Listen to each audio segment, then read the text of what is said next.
Alright, I suspect this will be kind of a longish lecture. Section 4.9, every problem has an equal sign, which means it's an equation.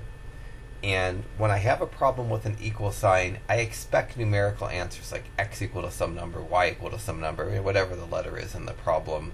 I'm going to write, that letter equal to some number or numbers. Some of these problems will have multiple solutions. The nice thing about when problems have equal signs is that I can check my answer to make sure they're right. And in this section, it's kind of crucial to check your answers because some of the problems you could do perfect algebra and get an answer that doesn't check. There's a few problems at the very, very end of this section. Not that far. Farther, should I say. Kind of problems 42 and on. If you see a problem, I think 42 through the end of the section, 42 through 46, maybe 41 through 47. I don't have the printout in front of me.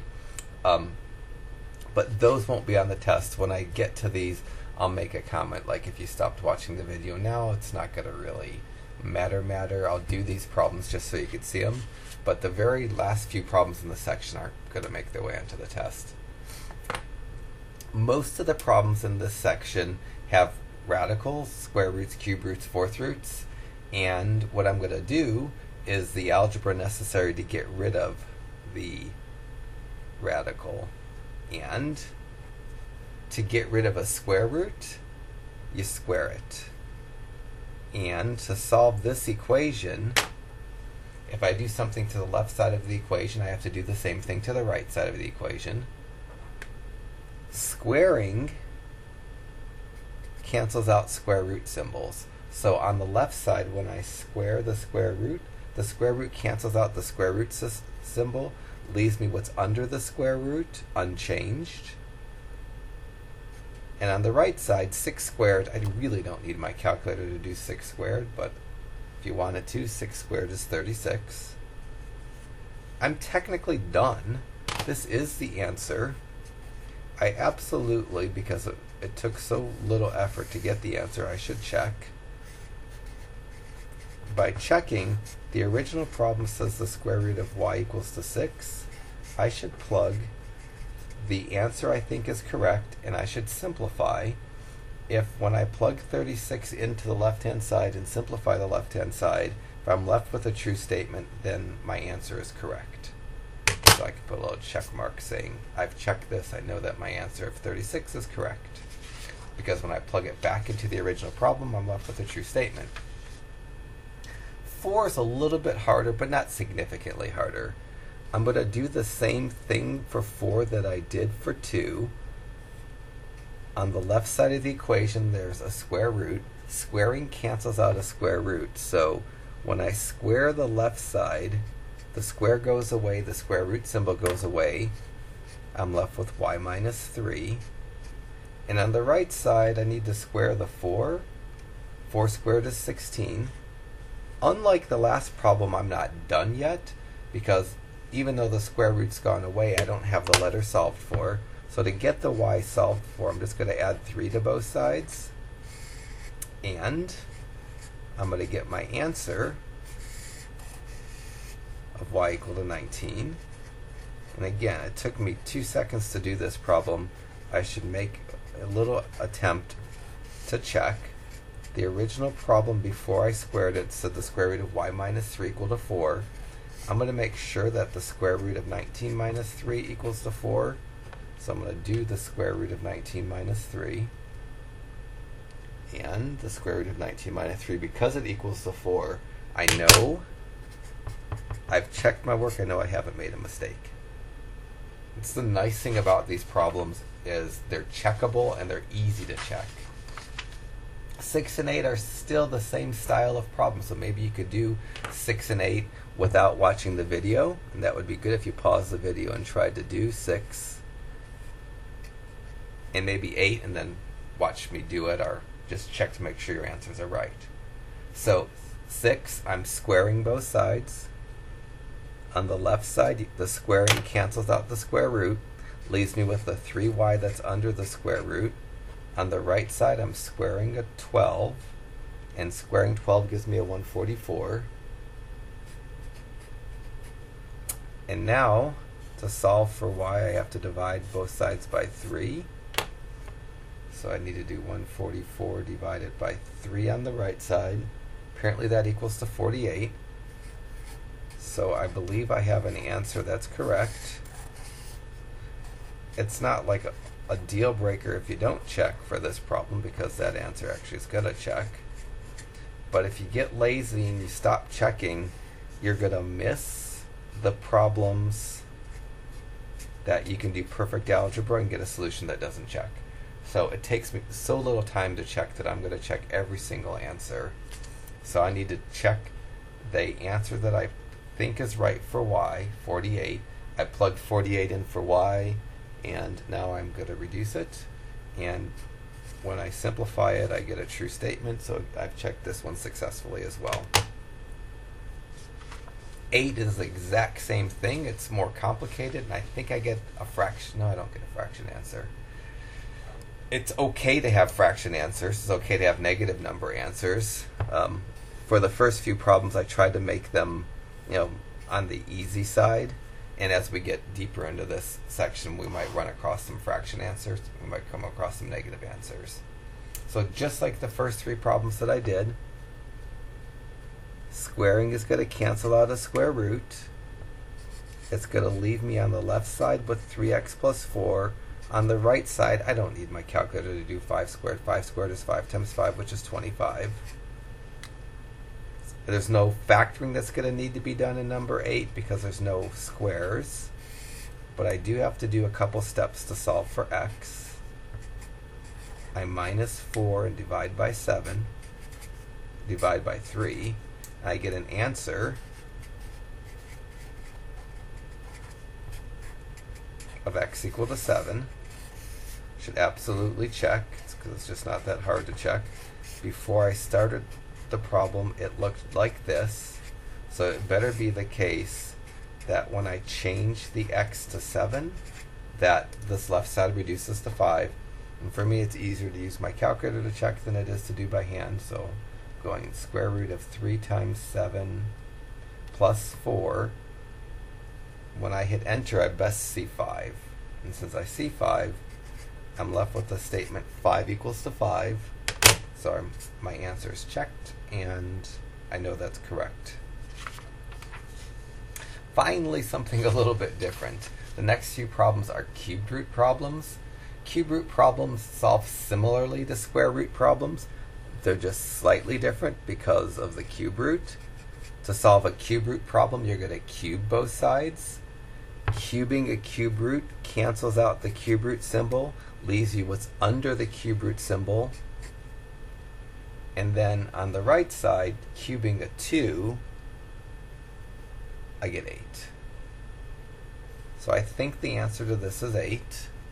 And I'm going to check again. So this, I believe, is my answer. I'm going to check. The original problem says the cube root of y equal to 2. I need to verify that the cube root of 8 equals to 2. So I'm going to go cube root 8. Because it equals to 2, I can put a little check mark here. I know my answer of 8 is the correct answer. Finally going to run across a fraction for an answer.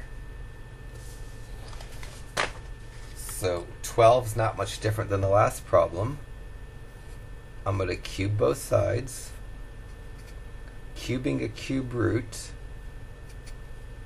The cubing cancels out the cube root, leaves me with the stuff that's under the cube root. And on the right side, cubing a 4 gives me 64. So now I'm going to divide both sides by 3. And if I did the fraction 64 over 3 on my calculator, it tells me that doesn't reduce. So my answer for the first time in this section is a fraction. It's not going to be hard for me to check a fraction because this calculator does fractions so nicely.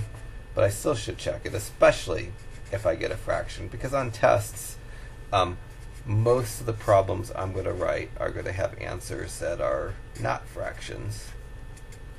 So I put the 64 over 3 in for the x into the problem before I changed it.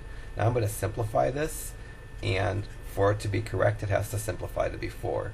So I'm going to do the cubed root of 3 times fraction 64 over 3. And if that says 4, which it does, I know my answer is correct. So these problems get to all be the same at the beginning. Every problem at the beginning of this section, you have a radical as the only thing on the left-hand side of the equation and a number on the other side of the equation. These are the friendliest problems. Problems get a little bit harder, but not crazy hard. 14 and 16 are still just like all the beginning problems. They have a radical on the left side. They have a number without a letter on the right side. To get rid of the radical, it gets to be easy. For this problem, I'm going to cube both sides to get rid of the radical. Cubing cancels out a cube root, leaves me what's under the cube root. On the right side, if you need your calculator to cube the 3, that's fine. I could do it in my head. It's 27. I'm not done because I haven't solved for x. I'm going to minus 5 from both sides to get my answer. On the left side, when I minus 5, I'm left with the x. On the right side, 27 minus 5 is 22. I'm done except for the checking part. The original problem says the cube root of x plus 5 equals to 3. I'm going to make sure the cube root of 22 plus 5 equals to 3. Again, that's effortless to check. So shift cube root 22 plus 5, enter. Because it equals to 3, I can put a little check mark. I know 22 is the correct answer. 16 is still a friendly problem. It's a fourth root, which makes it a little bit different, but it's hopefully intuitive what to do here. For a fourth root by itself on one side of the equation, you can cancel out the fourth root by raising both sides to the fourth power. If you raise a fourth root to a fourth power, you get what's under the fourth root. On the right side, I have 3 to the fourth, and 3 to the fourth is apparently 81. I'm going to minus 7, then divide by 2, and then check. When I minus 7 from both sides, I get 2x equals to 74. And then I'm going to finish this off by dividing by 2. I'm going to get my answer that I'm going to check. On the left side, the 2's cancel. I have an x. On the right side, I think 74 divided by 2 is 37. I need to make sure I haven't messed up. The original problem is the fourth root of 2x plus 7 equals to 3. I'm going to see if the fourth root of 2 times 37 plus 7 equals to 3. And again, it's effortless on my calculator. I'm going to get a fourth root. And then under the fourth root, I'm going to put 2 times 37 plus 7. And that gives me confidence that my answer is correct. So up through 16, basically all the problems were structured the same way. The next few problems are structured in that they have fraction exponents, and there are multiple ways to solve them, but I like to, on the problems with fraction exponents, which are like the next 1, 2, 3, 4 problems, on the next 4 problems that have fraction exponents, I'm going to change the fraction exponent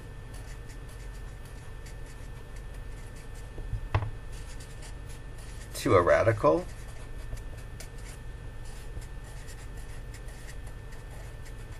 Then solve like the beginning problems.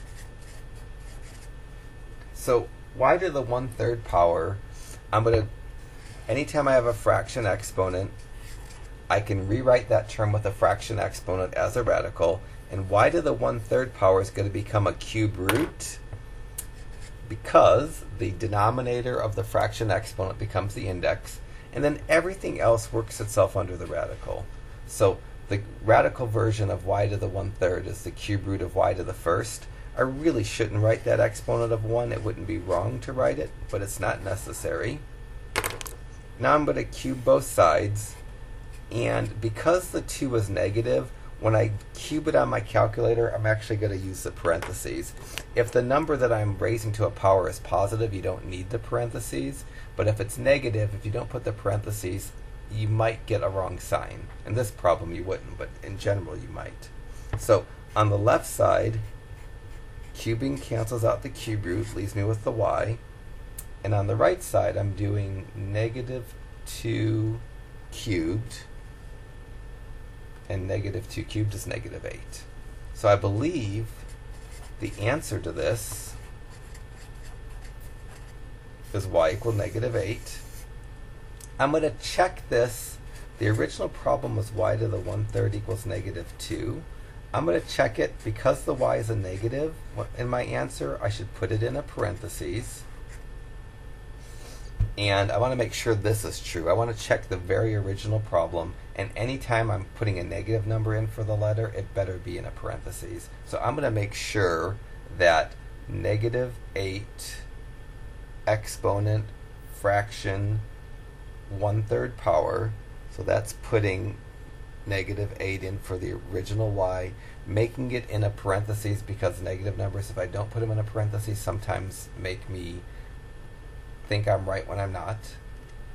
And because I have a true statement, I know my answer is correct. So for the next couple problems as well, 20 and 22, I'm going to take the fraction exponent and make a radical, and then I'm going to solve it like the beginning problems, but my checking, I'm going to check with the original problem with the fraction exponent. So for 20, to make this into a radical, the 5 becomes the index, the a to the first, the rest of the thing that's not in the denominator goes under and becomes the radicand. Just like the last problem, the exponent of 1 is something I probably generally wouldn't write. Now I'm ready to cancel out my radical. I can cancel out a 5th root by raising both sides to the 5th power. On the left side, the raising to the 5th power cancels out the 5th root. And on the right side, I have -1 to the 5th power. And -1 to the 5th power is equal to -1. So I think my answer is a equal to -1. The original problem says a to the -1/5 equals to 1. A to the 1/5 equals -1. I should, in a parentheses, put -1 in for x and see if that comes out to be a true statement. So I'm going to go parentheses -1 exponent fraction 1/5, and I get -1 equals to -1. So I know that answer is correct as well. Next problem still has a fraction exponent, so I'm going to change that fraction exponent into a radical. This one, because the denominator of the fraction exponent is a 3, I'm going to get a cube root. So taking the initial problem, making it into its radical, I get the cube root of x minus 2 to the first power, because anything that's not the denominator of the fraction goes as the radicand. So I get the cube root of x minus 2 to the first power equals to 2. Just like the last two problems, I shouldn't write the exponent of 1. And once I don't have an exponent, x minus 2 with or without a parentheses is equal to itself. So I'm going to rewrite this, dump out the exponent and the parentheses, because neither become necessary. I'm going to cube both sides. When I cube the left side, I get what's under the cube root, which is x minus 2. On the right side, I don't need a parentheses because the 2 is not negative. When I cube it, I get 8. I'm going to add 2 to both sides and get an answer of x equal to 10. The original problem says x minus 2 to the 1/3 equals to 2. Should be the case that 10 minus 2 to the 1/3 equals to 2. I didn't have to put the 10 in the parentheses because it wasn't negative. So now I'm going to do this on my calculator. Parentheses 10 minus 2 exponent fraction 1/3. Hopefully when I hit enter I get 2, and I do.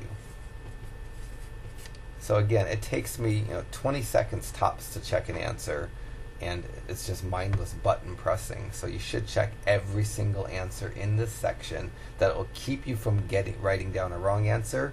And a few of the problems coming up, if you don't check, even if you haven't made an algebra mistake, sometimes the answers that I get don't check.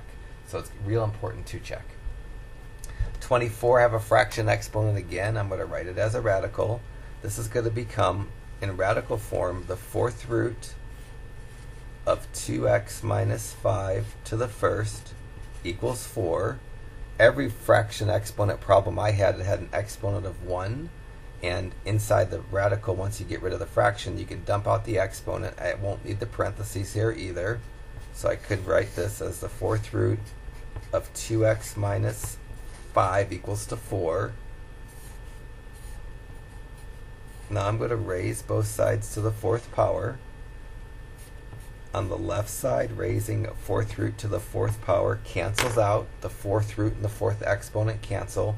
Leaves me with the 2x minus 5 by itself. 4 to the 4th power is something that you probably wouldn't know. It's 256. I'm going to get a fraction answer again. So I cleared my parentheses. I don't have any squares, so I'm not worried about factoring. I'm going to add 5 to both sides and get 261 equals to 2x. And then I'm going to divide by 2, which will lead me to what I think my answer should be. I believe my answer is x equals 261 over 2. I'm going to check. The original problem said 2x minus 5 to the 1/4 equals to 4. I'm going to go 2 times 261 over 2 minus 5 to the 1/4 and make sure that equals to 4. Again, this is not hard for me to do on my calculator.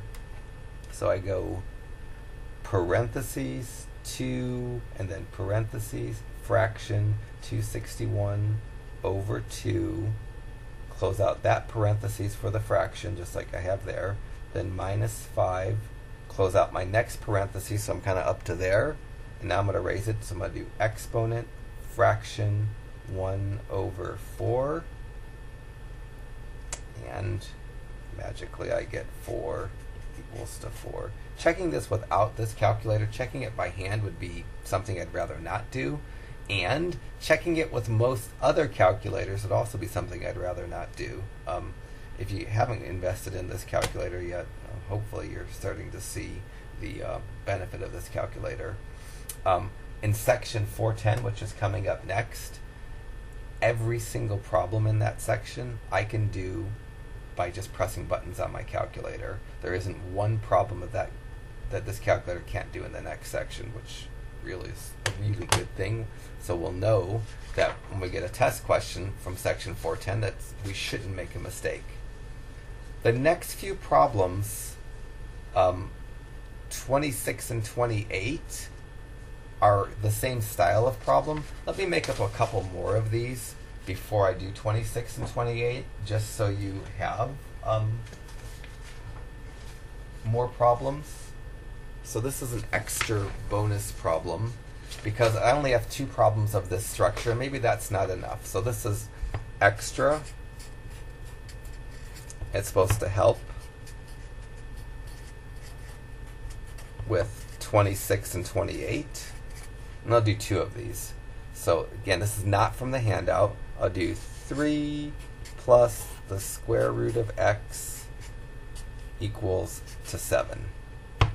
That's something like 26, but it's a little bit easier than 26. 26 has a minus in front of the x, a minus to the right of the equal sign. The minuses make it a little bit harder. And then 28, it's even a little bit harder yet. It doesn't have any minus signs, but it has a number in front of the square root. So immediately you should notice that this is structurally different than anything we've done so far. Anything we've done so far, the only thing that's been on the left-hand side was a radical, and I didn't have any adding or subtracting on the left-hand side. It turns out that if you tried to square both sides now, and you squared properly, you'd still have a radical left. So for this problem, as well as 26 and 28, that doesn't have the radical isolated, my first step is going to be to isolate the best I can the radical term. And in this extra problem that's not from the handout, it's a little bit easier than the problem from the handout. To isolate the radical, I'd minus 3 from both sides. And that will give me on the left side the square root isolated. Now I can treat it just like the first 20-some problems. I have it set up so the only thing on the left side is a radical. I'm going to square both sides. On the left side, squaring cancels out the square root symbol. On the right side, 4 squared, I don't need my calculator for, it's 16. So I believe this is the answer. Again, this is not a problem from the handout. This is just supposed to help. And now I'm going to check. It's going to be easy to check because the original problem is 3 plus the square root of x equal to 7. It better be the case that 3 plus the square root of 16 equals to 7. I can actually check that without my calculator pretty easy, but since I have my calculator, I'll use it. I'm going to go 3 plus the square root of 16. I'm going to simplify the left-hand side, and because it simplifies to 7, I know my answer is correct. So I'm going to do one more problem because I just don't think 2 of this kind of problem is enough. So here's another extra help problem for 26 and 28, not from the handout. I'll make it harder than both of those.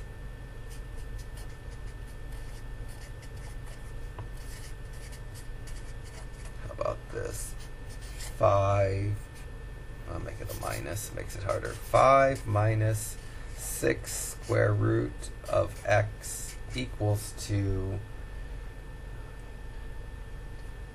negative 13.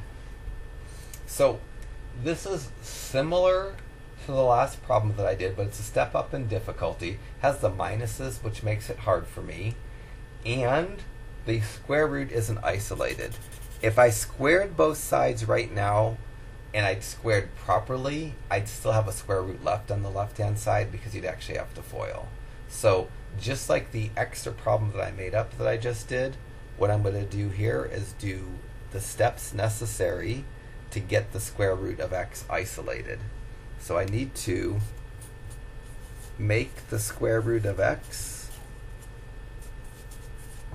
the only thing on the left-hand side of the equation before I square both sides. And to do that, first I'm going to minus 5 on both sides.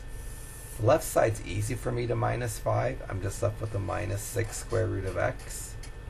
The right side's not as easy. I'm going to go minus 13 minus 5 and get minus 18.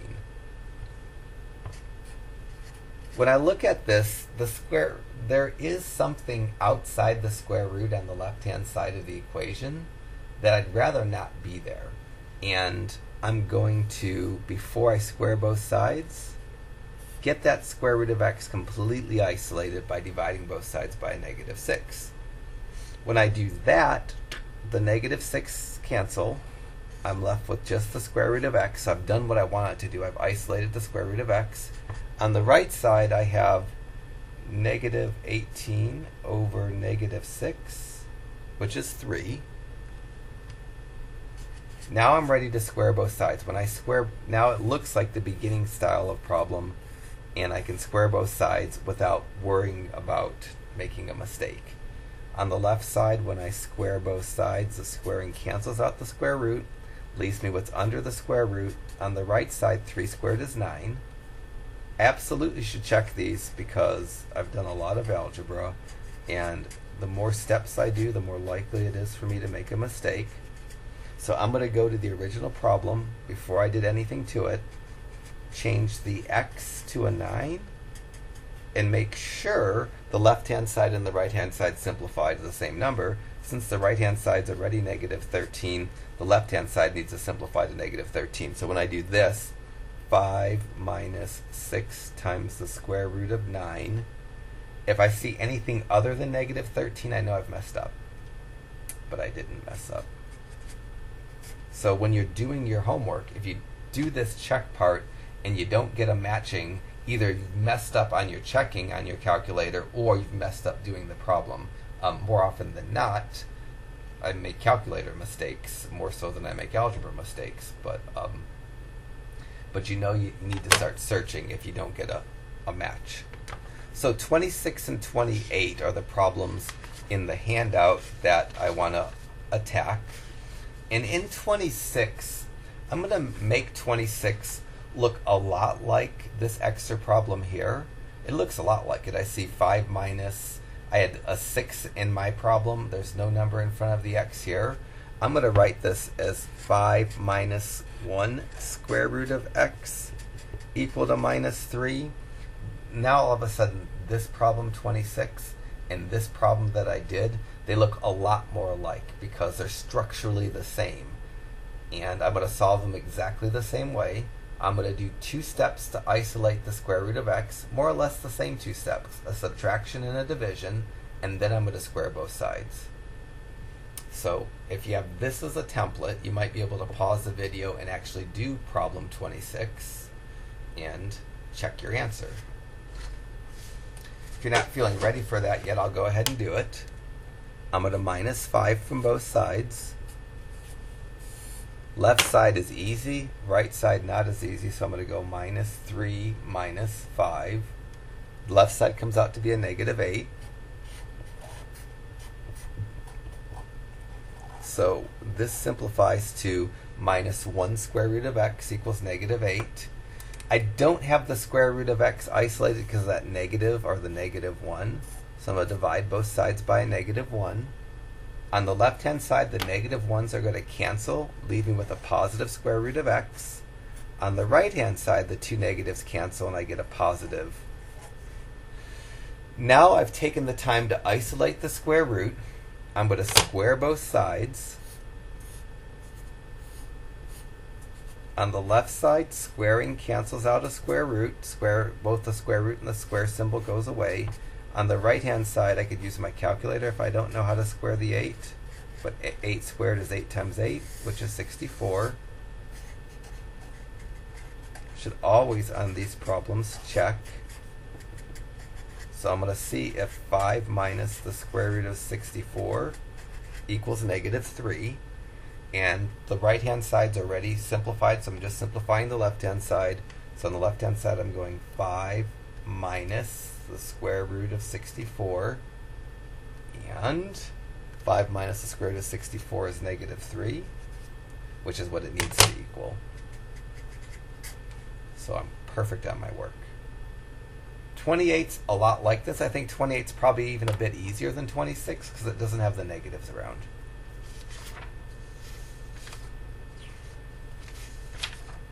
So in 28, I'm going to do exactly what I've done for the last 2 problems. I'm going to do enough algebra to make it so the square root of x on the left side is isolated. It's going to take me 2 steps. I'm going to have to minus 5 and divide by 6.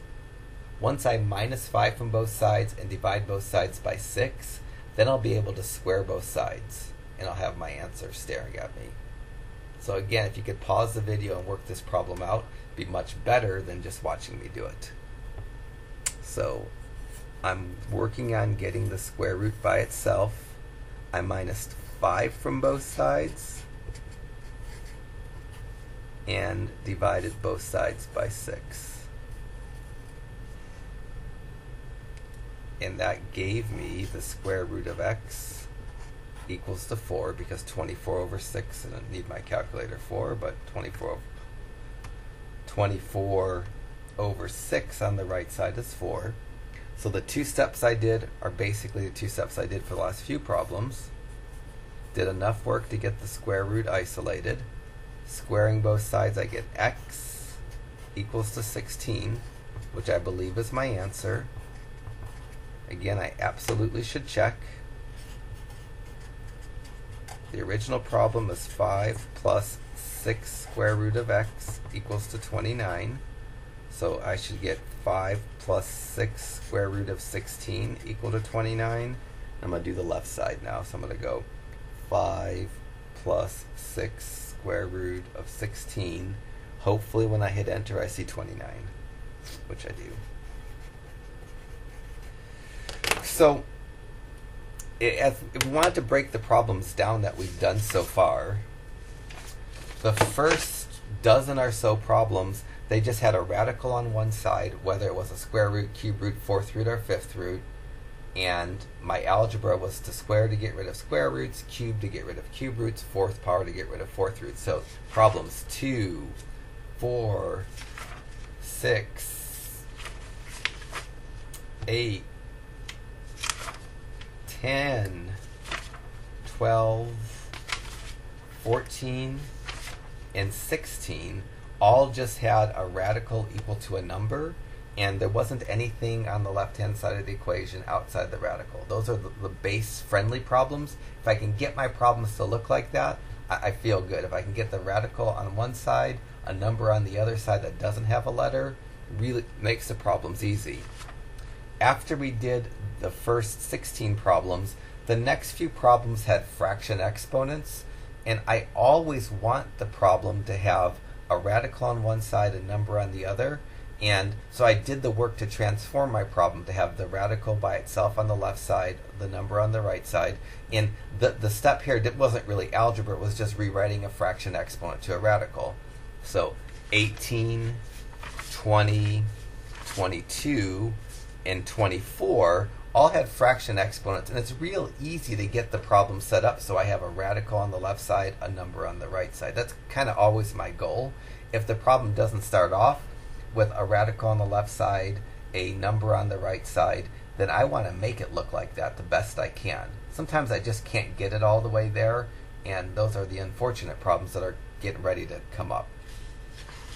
The extra help problems, the two extra help problems, as well as problem 26 and 28, they were a long ways from having the radical on one side, a number on the other, but that's what I want. The best kind of problem, the easiest kinds of problems for me to solve are the ones that I can take and get them so there's a radical on one side, a number all by itself on the right side. And so I had to do algebra to do that. It took me 2 steps to get from the original problem to something that looked like the beginning problems for both the first extra problem and the second extra problem that I did, as well as problems 26 and 28. So my goal was to take the problem and get it set up so I had something that looked like my initial problems.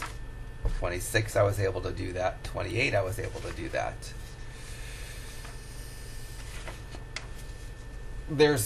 Then it starts to go a little bit downhill, and I'm going to do a few things out of order. Up through 28, the problems are friendly and inconsistent. After 28, the problems get to vary a little bit. There's easier problems and harder problems. The easier problems after 28 are the 34 and 36. And again, I don't know if 2 problems is enough. I'm going to go out of order a little bit and do the easiest problems I have left. I'm going to do a couple of helper problems for 34 and 36, and then I'll let you figure out 34 and 36. So these are to help, and I'm going out of order.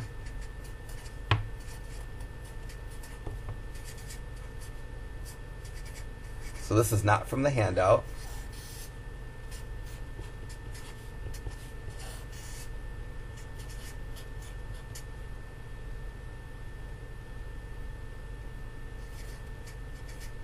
So this is the first problem that I've seen or had today that had 2 radicals as opposed to 1. This style of problem is really friendly.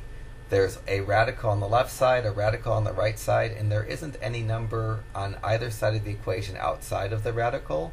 For these problems, as well as problems 34 and 36, I don't need to do any rewriting, because in this problem, if I squared both sides, on each side the radical is going to drop. On the left-hand side, if I square both sides, the square symbol cancels out the square root, leaves me the stuff under the square root unchanged.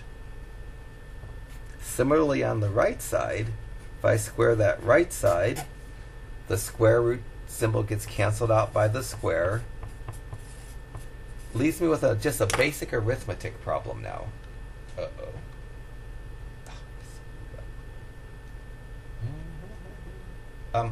Before I get too far, let me change this plus to a minus. Otherwise, the problem doesn't work right, and it becomes a problem that belongs in another class. It really involves some of the material from 410. So, sorry, when I make a problem up on the fly, I tried to do them in my head, and I made an algebra mistake in my head. So I want this sign to be minus. So I want the original problem to say the square root of x plus 7 equals the square root of 5x minus 25. That plus sign will mess me up in the checking part, and I don't want that to happen. That's kind of beyond where we need it to be. So if this was the problem that I correctly constructed, I'd get x plus 7 equals 5x minus 25. There's no squares when I get rid of the exponents, so I know I don't need to factor. I need to get the x's on one side, the numbers on the other.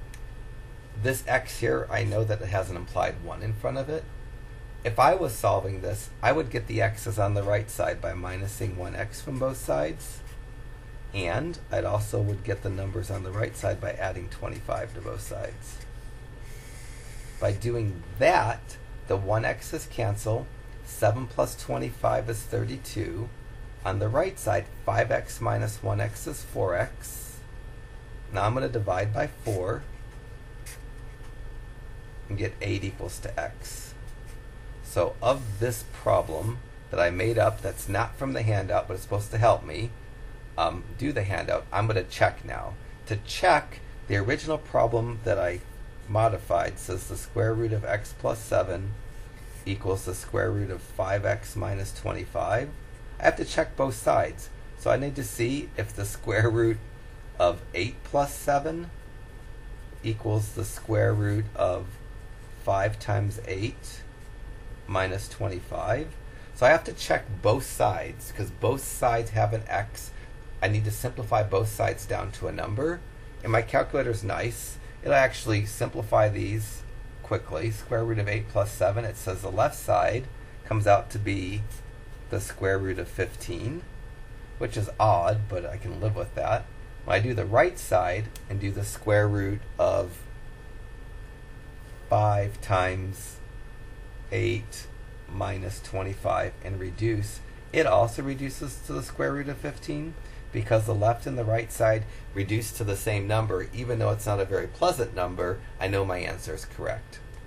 Let me make up one more of these before we do 34 and 36. So how about this? Cubed root of 2x minus 17 equals the cubed root of 5x plus 11. Try that. So this is structurally the same as the last problem I did. Very different than any of the beginning problems. It doesn't have fractional exponents, and it has 2 radicals as opposed to 1. This is the best kind of problem you could possibly have that has 2 radicals, because in this problem I can just raise both sides to the same power and have it cancel out the radicals. So for this extra problem that's not in the handouts, to do this, if I cube both sides, on the left side and the right side, the cubing will cancel out the cube root symbol, leave me the stuff that's under the cube root. And now I need to get the numbers on one side, the letters on the other.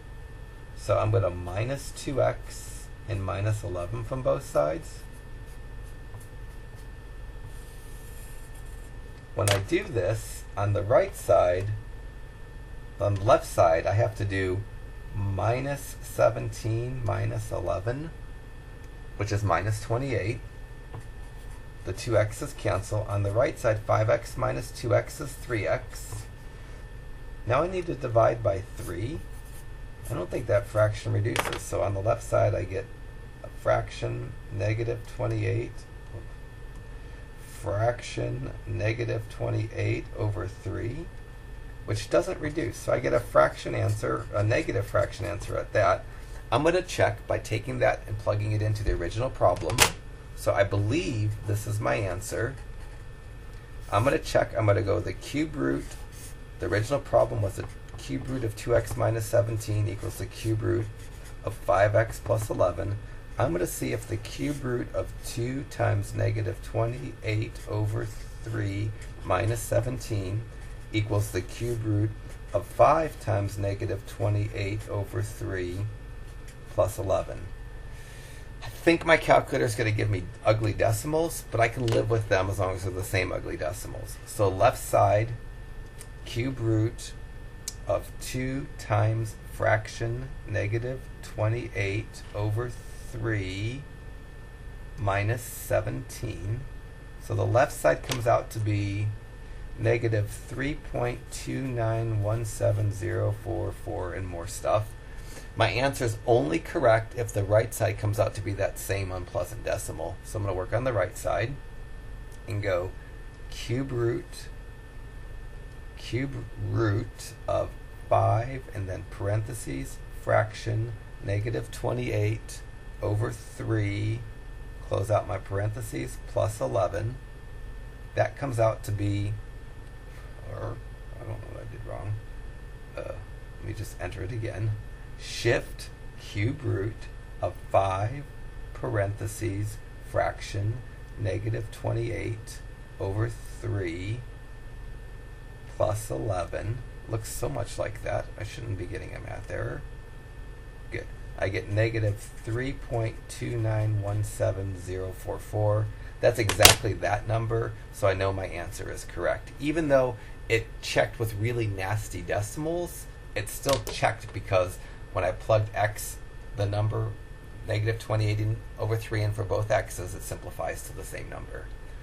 Okay, so now 34 and 36 are almost baby versions of these because I get nice answers that check nicely. So if you paused and did 34, that would be great. But if you didn't and just watched me, that's also okay.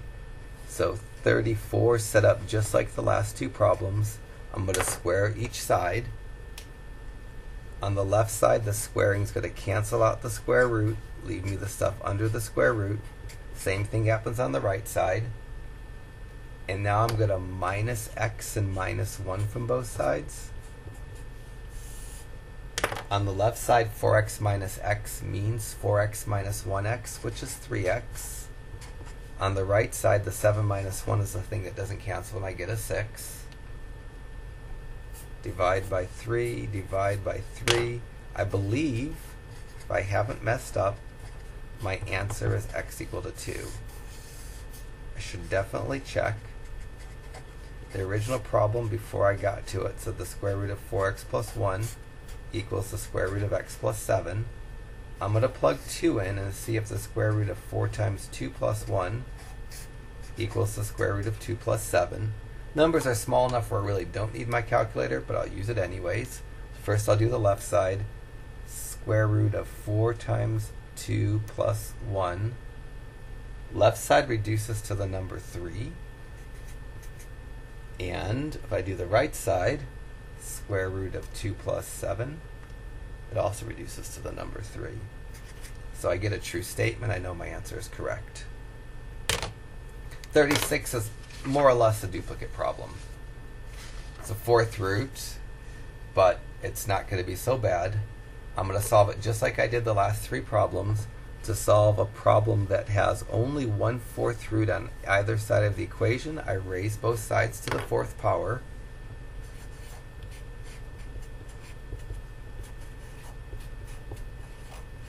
When I do that, I get 3x plus 7 equals 5x minus 8.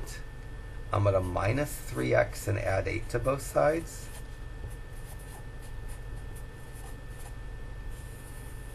When I do that, the 3x's on the left side cancel. On the right side, 7 and 8 is 15. On the left side, the 8's cancel, but 5x minus 3x is 2x. Another fraction answer. I'm going to divide both sides by 2. 15 over 2 is a fraction that doesn't reduce.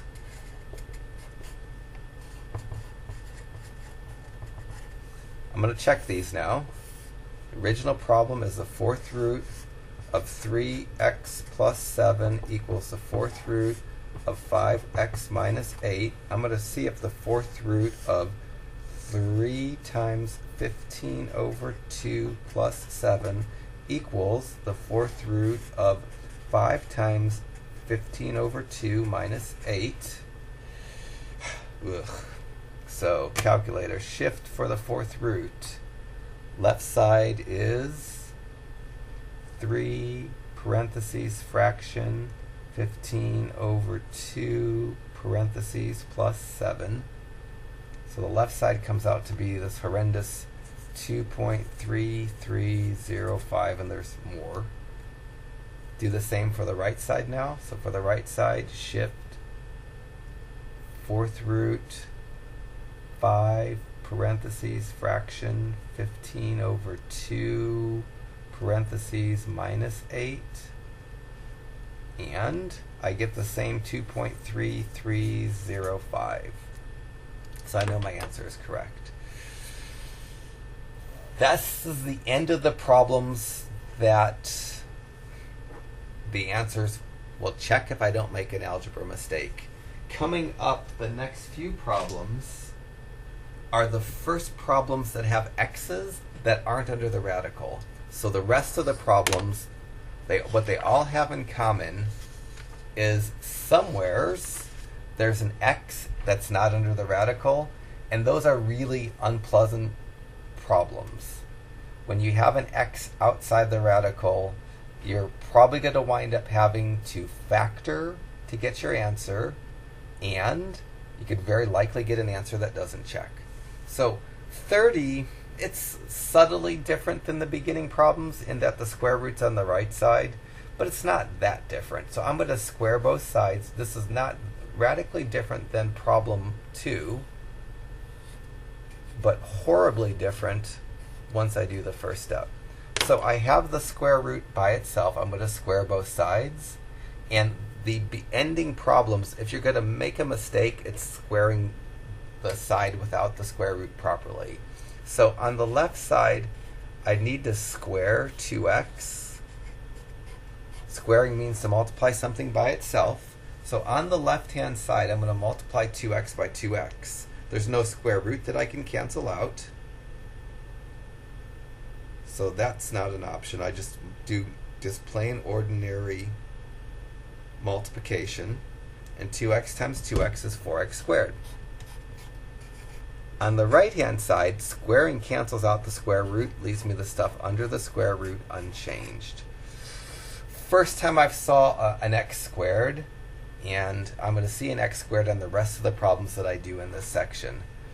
Because I see an x squared, the way to get my numerical answers for x is going to be to solve by factoring.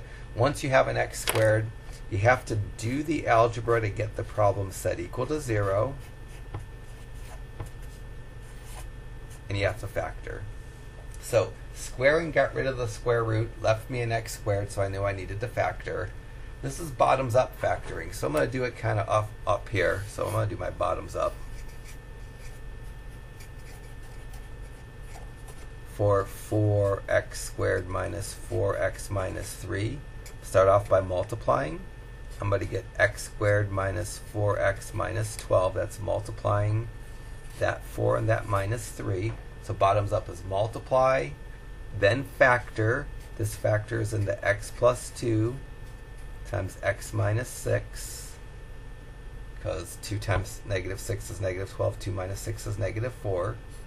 Then divide, reduce. 2 over 4 reduces to 1/2. 6 over 4 reduces to 3/2. So that actually, and that's, you can read it, says x plus 1/2 times x minus 3/2. Now I'm going to bottoms up. So I'm going to make this into 2x plus 1. I'm going to make that into 2x minus 3. So now I have it factored and set equal to 0. So I'm going to attempt to get solutions. So I'm going to take each factor and set them equal to 0. The factor of 2x plus 1, I'm going to minus 1 from both sides, and then divide both sides by 2. And I get x equal to negative 1/2 as a possible answer, but not a guaranteed answer. And then for the 2x minus 3 equal to 0, I'm going to add 3 and get 2x equal to 3, and divide by 2 and get x equal to 3/2. Turns out that one of these answers checks and the other doesn't. Running out of room, but I want to keep it all on this page. So first thing I'm going to do is I'm going to check the one that does work. I'm going to check the x equal to 3/2 by going to the original problem. The original problem is 2x equals the square root of 4x plus 3. And I'm going to see if when I simplify the left side, which is 2 times 3/2, if that reduces to the same number when I do the right side, 4 times 3/2 plus 3. Do both on my calculator, even though I could do them both without my calculator. So left side, 2 parentheses fraction 3/2, close out my parentheses. Left side reduces to 3. In order for 3/2 to be a solution, the right hand side has to come out to 3, so I do the right hand side. Square root 4 parentheses fraction 3/2 plus 3. And when I do that, I get 3 again. So x equals 3/2 is a solution. When I write my answer, I need to write 3/2. I'm going to also check x equal to negative 1/2. It's actually not a solution. When I check x equal to negative 1/2, I'll go 2 times negative 1/2 and see if that equals the square root of 4 times negative 1/2 plus 3. So I'm going to check the left side. 2 parentheses fraction negative 1/2. The left side reduces to negative 1. Now I'm going to do the right side. Square root 4 parentheses fraction negative 1/2 parentheses plus 3. So that looks an awful lot like that. When I hit enter, for negative 1/2 to be something that needs to be part of my answer, I need to see negative 1 again. But I don't, I see positive 1. So negative 1/2 is not a solution, and you shouldn't write negative 1/2 in your answer. So if you did all this work correctly and wrote the solutions are x equals negative 1/2 and x equals 3/2, I'd probably take 2 points off on your test, because your answer is only x equal to 3/2.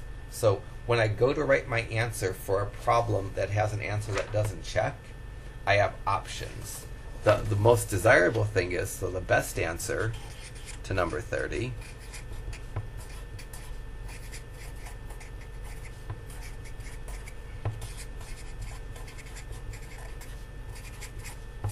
is just x equal to 3/2. An okay answer would say x equal to 3/2 and then x equal to negative 1/2 does not check. Sometimes we use the word is extraneous in place of does not check. Means is a mathematically way to say it's an extra solution that doesn't work. So when you get to the ending problems that are going to require some factoring, of which there's guaranteed to be one on the test, there's the potential to do perfect algebra, get the solution that works, but the perfect algebra might actually pick up an extra solution that doesn't work. And when that happens, you'll see in the checking, one of them works. The other one, you can tell I haven't made an algebra mistake because it checks like this, where you get the same number with opposite signs equal to each other. If I don't have another one just like 30, I'm going to make one up before I do the next problem. Oh, 32 is just like 30 but easier. So 32 and 30 are kind of, to me, structurally the same in that one side has a square root, the other side has a lone x that doesn't have any adding or subtracting. 32 is actually a little bit easier than 30, so it's not going to need bottoms up, but it's a lot like 30. So just like I did for 30, I'm going to square both sides. And these aren't that hard to square. So I'm going to square the left side and square the right side. On the left side, when I square it, the squaring cancels out the square root. I get x plus 30. On the right side, when I square an x, I just get it plain ordinary x squared.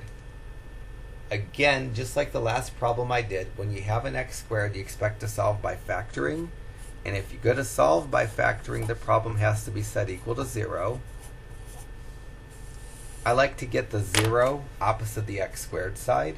So when I'm solving this one, I'm minus x and minus 30 from the left side to pick up my 0. And on the right side, I get x squared minus x minus 30. Something that's easily factorable because I don't need bottoms up. So now I'm going to factor that side. That factors into x plus 5 times x minus 6. So hopefully your factoring skills haven't deteriorated. And if they have, you can watch my chapter 1 videos again, or just come visit me in my office and I'll try to get you back in the factoring groove. So now I have the problem factored and set equal to 0. I'm going to minus 5 from both sides and add 6 to both sides to get my potential answers, each of which needs to be checked. So before I say this is my answer, I'm going to check. The original problem was the square root of x plus 30 equals to x. I'm going to do the negative 5 by going the square root of negative 5 plus 30 equals negative 5, just changing the x's to negative 5. Break out my calculator to do the side that needs work. So I'll go square root of negative 5 plus 30. I get 5 equals to negative 5. That's not a true statement. So if I don't write negative 5 in my answer, that's best. If I do write negative 5 in my answer, I need to say it doesn't check. When I go to do the same thing for the 6, the original problem is the square root of x plus 30 equals to x. I'll change the x's to 6. I'll get the square root of 6 plus 30 equals to 6. When I do that side, I do this square root of 6 plus 30. I get 6 equal to 6. So when I go to write my answer to 32, best thing to say is x equal to 6 is the answer because it's the only thing that checks. The okay thing to say is that x equals 6 is an answer and x equals negative 5 doesn't check. So for my answer to this problem 32, the best answer is just to say x equal to 6. An okay answer is to say x equal to 6, x equal to negative 5 does not check. Both okay, but if you put negative 5 in your answer and don't say it doesn't check, then you're going to lose 2 points on your test, even though you haven't made any mistakes other than writing down an answer that really isn't an answer. Should I do one more of those? Yeah, I'll do like 3 of these. 1, 2.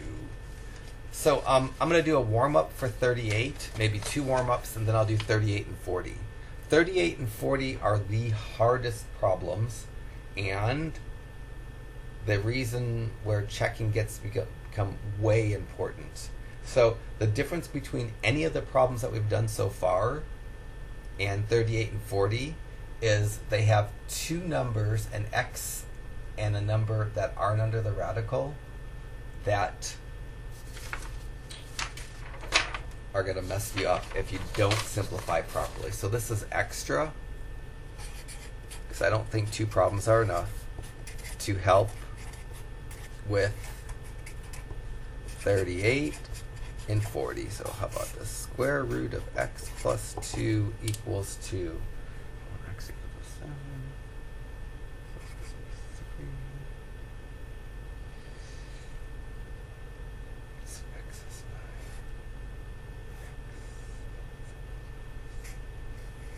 before I jump into this, I put 9 in, I put 7 in, we get 3. If I put 7 in. Alright, so I want this problem. Make sure it's not actually one of those problems. Perfect. So, square root of x plus 2 equals x minus 4.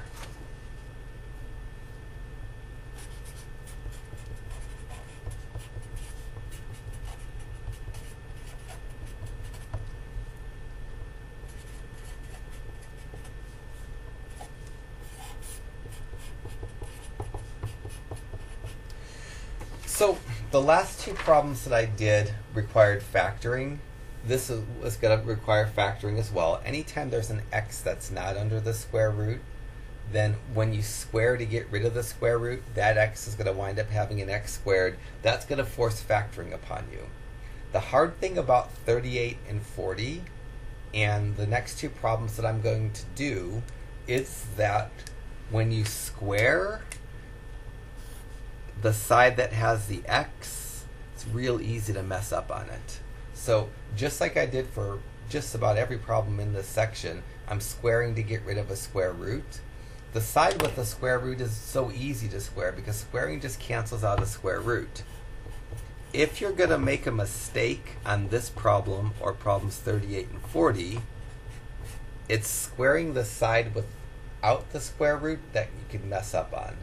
And for the next two problems I'm going to do, as well as 38 and 40, because there's two numbers with either a minus sign or a plus sign between them, when you're squaring those, you have to FOIL. If you don't FOIL, the answer that you get probably isn't going to check, and all of these problems have at least one solution. So the trick for this problem is being able to simplify the right side correctly. And so on the right-hand side, I have to do firsts, outers, inners, and lasts. So the firsts are x times x, which is going to be an x squared. The outers are x times minus 4, which are minus 4x. The inners are minus 4 times x, which is a minus 4x. The lasts are minus 4 times minus 4, which is positive 16. If you would have just written x squared plus 16 when you FOILed the right side, you would have missed the middle term and likely got a bad answer. So I'm going to combine the outers and the inners. They don't cancel. They have the same signs. Those combine to be minus 8x. Now I have the right side simplified. I'm going to get a 0 because when I have an x squared, I know I need to have it equal to 0. So I'm minusing x and minusing 2 from both sides. On the left side, I have negative 8x minus 1x, so I have to do negative 8 minus 1, and that's going to give me a negative 9x. So I'm going to get x squared minus 9x, and then 16 minus 2 is plus 14. Wow. Now we have to be able to factor. And I know that my numbers have to have a minus and minus. When I go to factor, I'm either going to put a minus 1 in the minus 14 or a minus 2 in a minus 7 because the template tells me that my signs have to be minus and minus. And the minus 2 and the minus 7 give me the 9.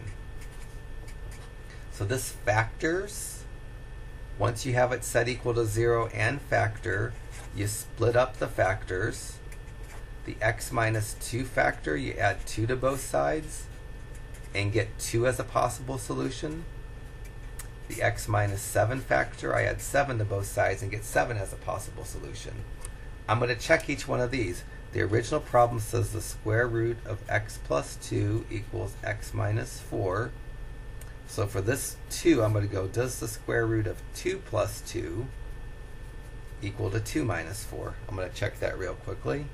So left side, square root of 2 plus 2, which comes out to be 2. Right side, 2 minus 4 comes out to be negative 2. 2 is not a solution because I don't get a true statement because 2 doesn't equal negative 2. The other side, I'm going to go, does the square root of 7 plus 2 equal 7 minus 4? Left side, square root of 7 plus 2 equals to 3. Right side, 7 minus 4 is 3. So, just like the last two problems I've done, usually when the problems have factoring, you get two solutions, one checks and one doesn't. That's the case here. The best answer for this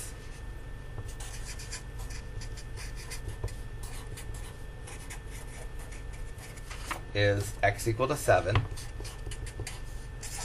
An okay answer is going to be x equal to 7. X equal to does not check. And a fancy way to say does not check is using the words is extraneous. So when you go to write an answer, if you want to include the number that doesn't check, you have to attach the words is extraneous next to it, but it's better to do that. Let me make up another one of these before I do 38 and 40. And let me see what's going on. 40 might have something going on. No, I think it does. I'm going to try to make one that, well, I don't know if this is going to be harder than 40 or not. So the square root of x minus, how about x plus 3 equals to 2x, let me do this now.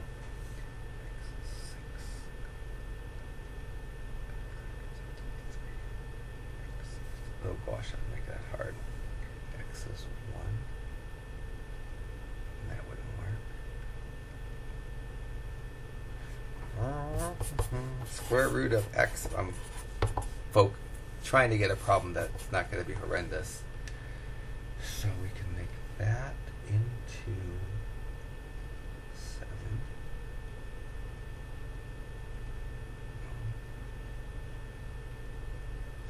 So x is 7.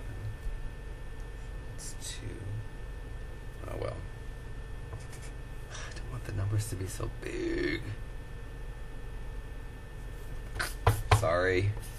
I'm not liking where this is going.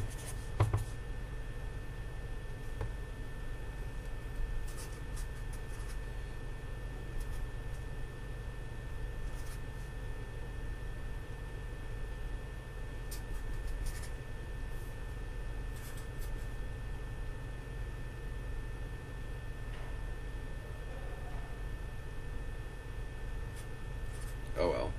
This is probably not good. Let me just make sure this is okay. The numbers are going to get out of control for my factoring. I'm not feeling good about this problem. Unfortunately, my mind is getting mushy and I can't think of something better. I don't like that problem. Sorry. Let me take 2 minutes and try to think of a better problem for you that the factoring isn't going to be ridiculous.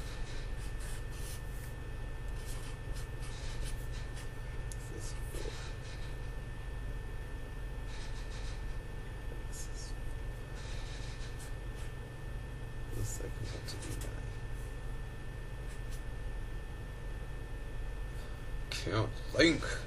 Sorry.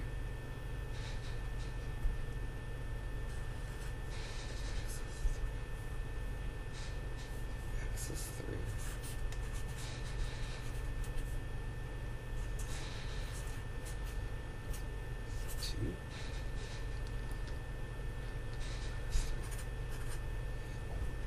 Make sure I haven't just made up something that's just the same problem. I think this is going to work. Square root of x plus 6. Sorry about this. X equals to 3 here. 9. Okay, this will work. The problems that I was making up, they were just, I was afraid that I was going to have huge numbers and the factoring was going to be just a disaster. So this is just similar to the last problem I did, but unfortunately quite a bit harder. Just like the last 3 or 4 problems I've done, squaring both sides to get rid of the square root. I've done that a ton of times. The unfortunate thing about this extra problem that's not from the handout that I just made up is that right-hand side. the right-hand side, when you FOIL it, because of the minus sign between the 2x and the 3, you have to FOIL. And so when I work on this right-hand side, I'm going to do firsts, outers, inners, and lasts. The minus sign between the 2x and the 3 makes it so you can't just square the 2x and square the 3. So when I square the left-hand side, I get a nice x plus 6. On the right-hand side, the firsts are going to be 4x squared. Both the outers and the inners are multiplying a positive times a negative, so they're both negative. They both turn out to negative 6x. And the lasts are going to be a positive 9. So now I'm going to make the 6x's into a minus 12x. They don't cancel because they have the same sign. So I get x plus 6 equals to 4x squared minus 12x plus 9. Because of the square, I need to solve by factoring. So I'm going to minus x and minus 6 from both sides. Here I get a 0. I have a 4x squared, and then I get a 13 here. 12 and 1, they both have the same signs. So I get a minus 13x plus 3. This is bottoms up factoring. I'm going to do this on a fresh sheet of paper so I don't run out of the room that I need. So I'm going to, because of the 4 in front of the x, I need to do bottoms up factoring. And usually I do bottoms up factoring off to the side. So I'm going to bottoms up this 4x squared minus 13x plus 3. First step, multiply. And I get x squared minus 13x plus 12. I know my signs have to be minus and minus, so my lasts are either going to be a minus 1 and a minus 12, a minus 3 and a minus 4, or a minus 2 and a minus 6. When I go to factor this, I get two parentheses. X are first, signs are minus and minus. I need the 1 and the 12 to get that 13, so I'm going to have a minus 1 and a minus 12. I started off by multiplying by 4. I'm going to end up dividing by 4. This is going to give me a 4x minus 1 and an x minus 3. So I'm going to take that and put it back in my problem.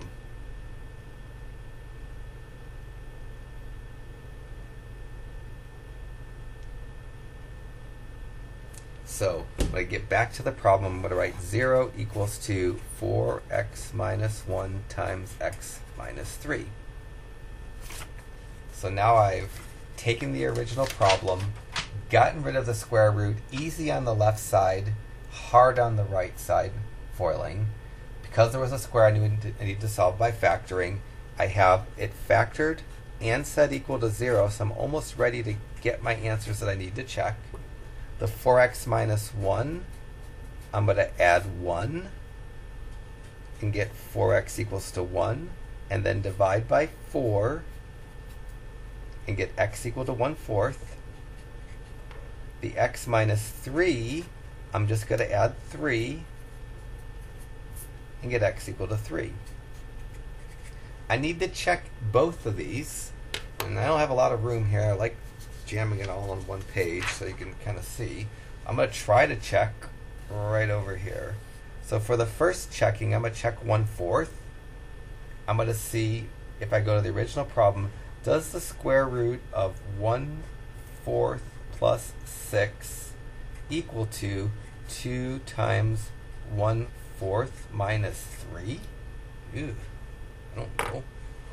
Hopefully it does. So left side, square root of fraction 1 over, over glare today, 1/4 plus 6. So when I do that side, I get 5/2. Let me work on the other side. So I'm going to go 2 times 1/4 minus 3, so 2 times 1/4 minus 3. I get negative 5/2. So that's the kind of number that's not a solution, but I can tell I haven't made a math error. You'll see that every time so far that I've got an answer that didn't check, I got the same number with opposite signs. That's a good thing to see. Now I'm going to check the 3. I'm going to just check it up here. I'm going to see if the square root of 3 plus 6 equals to 2 times 3 minus 3. So left side, square root 3 plus 6 gives me 3. Right side, 2 times 3 minus 3 also gives me 3. So I'm done. I know that 3 is the only answer. That 1/4 came up from the algebra, but it doesn't check. So if I want the best answer, I'm just going to say x equal to 3. If I want an okay answer, I'm going to say x equals 3, x equal 1/4 doesn't check. So for my answer to this extra problem, it's best just to say x equal to 3. It's okay to say x equal to 3, x equal to 1/4 does not check, or you could use the words is extraneous. But there's no need to put an answer that doesn't check as part of your answer, because it's not an answer. Well, the only things that are answer are the things that you get an equal true statement when you do your checking. All right, I think I'm just going to do these last 2 problems that I know are potentially test-worthy, and then the very nasty problems at the end. I'm going to be lazy and let you come to my office if you want to see them. They're a boatload of work, and they don't really come up in higher classes that much. So 38 is the friendlier problem of what I have left that I'm going to do. I'm going to square both sides. The left side, squaring drops the square root, leaves me what's under the square root. The right side, the minus between the x and the 5, forces me to FOIL. So on the right side, I'm going to do firsts of x times x, outers of x times minus 5, inners of minus 5 times x, lasts of minus 5 times minus 5. So leave the left side, x plus 1, write the right side as x squared minus 5x minus 5x plus 25. The 5x's combined to be a minus 10x. They don't cancel because they have the same signs. So you get x plus 1 equals x squared minus 10x plus 25. The square forces me to solve by factoring, so I'm going to minus x and minus 1. Might help for me to see a 1 in front of that x to emphasize that there's a 1 implied there. When I do my subtracting, left side I get my 0. Here the x's have the same sign, so I add the 10 and the 1 and get minus 11x. The number here comes out to be positive 24. It's another double minus factoring. It's 3 and 8 is going to be my numbers. So when I go to factor that right side, I know that my signs are minus and minus. So I can go minus 1 and minus 24, or minus 2 and minus 12, minus 3 and minus 8, or minus 4 and minus 6. It's the minus 3 and minus 8 that are going to work. Now that I have it factored, I take the x minus 3 and x minus 8 factor, set each one equal to 0. The x minus 3 factor, I add 3 to both sides and get x equal to 3. The x minus 8 factor, I add 8 to both sides and get x equal to 8. I need to check both. The original problem said the square root of x plus 1 equals x minus 5. To check the 3, I'll see if the square root of 3 plus 1 equals 3 minus 5. So left side, square root of 3 plus 1 comes out to be positive 2. Right side, 3 minus 5 comes out to be negative 2. So 3 is not a solution. Do the same for 8. Is the square root of 8 plus 1 equal to 8 minus 5? So square root of 8 plus 1, left side is 3. Right side, 8 minus 5 is also 3. So when I go to write my answer, I don't need to include the 3, but I could if I would say it doesn't check. I have to include the 8 because it works. So best answer, just say x equal to 8. Okay answer, say 8 works and 3 doesn't work. So best answer is just to say x equal to 8 and be done with it. It's okay if you say x equals 8, x equal to 3 does not check. If you include the 3 in your answer, you need to say that it doesn't check, or equivalently, it's extraneous. If you put both the 8 and the 3 down, if this was a test question and didn't make any comment next to the 3, you'd lose 2 points. Alright, so the last problem I have the brain to do right now is problem 30. Looks like a mess. At 40. Anything after 40, anything that has 2 square roots and then a number outside the square root, those won't be on the test. If you want me to do 42 and 44 and 46, all of which aren't test worthy, come visit me and I'll take some time and show you how to do them. At least give me a half hour or so, because each one of these problems will take me about 10 minutes to do, and then with explaining the problems, a little bit longer than that.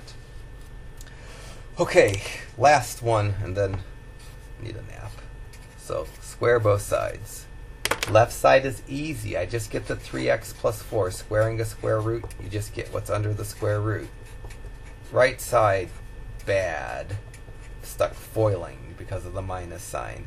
So on the right side, I have to do firsts of 2x times 2x, outers of 2x times minus 4, inners of minus 4 times 2x, and lasts of minus 4 times minus 4. Leave the left side at 3x plus 4. Change the right side into 4x squared minus 8x plus 16. These combine to be a minus 16x. So I'm going to get 3x plus 4 equals 4x squared minus 16x plus 16. Oof. Now I'm going to minus 3x and minus 4. I get 0 equals to 4x squared minus 19x plus 12. Bottoms up factoring. I like doing bottoms up factoring on the side. Don't have enough room on this sheet to kind of fit it on the side. So I'm going to work on my bottoms up factoring. So for bottoms up, for this 4x squared minus 19x plus 12, first multiply. I get x squared minus 19x plus 48. And then I'm going to factor that. I know I need a double minus, so it could be minus 1 and minus 48, minus 2 and minus 24, minus 3 and minus 16, minus 4 and minus 12, minus 6 and minus 8. So my lasts have to multiply to 48. They have to have double minuses. And the pair that's going to work is this 3 and this 16, because 3 times 16 is 48, minus 3 times minus 16 is minus 48, minus 3 plus minus 16 is minus 19. Almost done with the bottoms up factoring. I have the hard part done. Now I have to divide, reduce, and bottoms up. I started off multiplying the last number by 4. I'm going to end up dividing the last number by 4. And I'm going to get a 4x minus 3 times x minus 4. Which I'm going to insert in my problem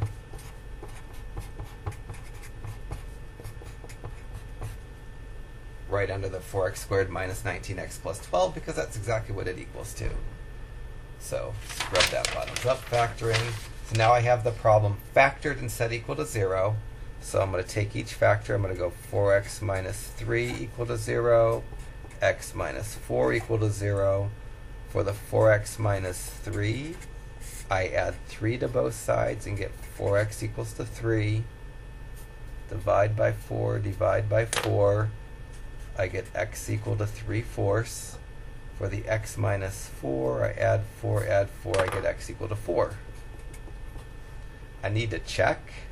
For the first one, the checking, the original problem is the square root of 3x plus 4 equals 2x minus 4. So I need to see if the square root of 3 times 3/4 plus 4 equals to 2 times 3/4 minus 4. No idea if it does or doesn't. Usually on these problems you get one solution that checks, one that doesn't check. It's not impossible that both solutions check, nor is it impossible that neither solution checks. So let me see what happens here. So left side, square root of 3 parentheses fraction 3/4 plus 4. Too bad. Square root 3 parentheses fraction 3/4 plus, oh, I see my issue here, plus 4. Oh, it's still not any good. I'm obviously fading on you guys. Sorry about that. And I just can't imagine being on the other end of this. Watching this has to be way worse than doing it, in terms of just putting you to sleep and spending your mind. So that's the left side. The left side comes out to be 5/2. So this left side comes out to be 5/2. I'm going to do the right side. 2 times fraction 3/4 minus 4. Negative 5/2. Oh, I had a checking like that earlier. That doesn't work. That's not a solution. Now I'm going to do the other side. See if plugging 4 into this, doing the square root of 3 times 4 plus 4, does that equal 2 times 4 minus 4? I hope this works. So try this side. Square root of 3 times 4 plus 4 equals to 4. Right side, 2 times 4 minus 4 equals to 4. So every one of these problems I did kind of worked in the standard way, or one solution checked, the other didn't. When I go to write my answer, I can only say x equal to 4 if that's what I choose to. If I write both the numbers to show that I got both of these numbers, I need to say the 3/4 doesn't check, or is extraneous, which means doesn't check. So for an answer to problem 40, it would be best just to say x equal to 4. It would be okay if you said x equal to 4, x equal to 3/4 does not check. And the fancy mathematical way to say does not check is to say is extraneous. Alright, I'm toasted right now, which means you've got to probably feel the same way. Again, 42 and on, you have 2 square roots and a number outside of the square root. Structurally, those are all the same. Those 3 problems won't be on the test. If you have 2 square roots on the left side, number on the right side, promise you I won't throw those on the test, and even 46, because I have square roots on both sides of the equation and something outside of square root. So the very last problems, 42 to the end of the section, won't be on the test. And absolutely come visit me if you're concerned and want to see how to do those, or if you're tutoring a friend and your friend's teacher made your friend do that problem, I can absolutely show you how to do those. They're unpleasant. You have to wind up squaring twice, but they're not impossible. All right, that's got to be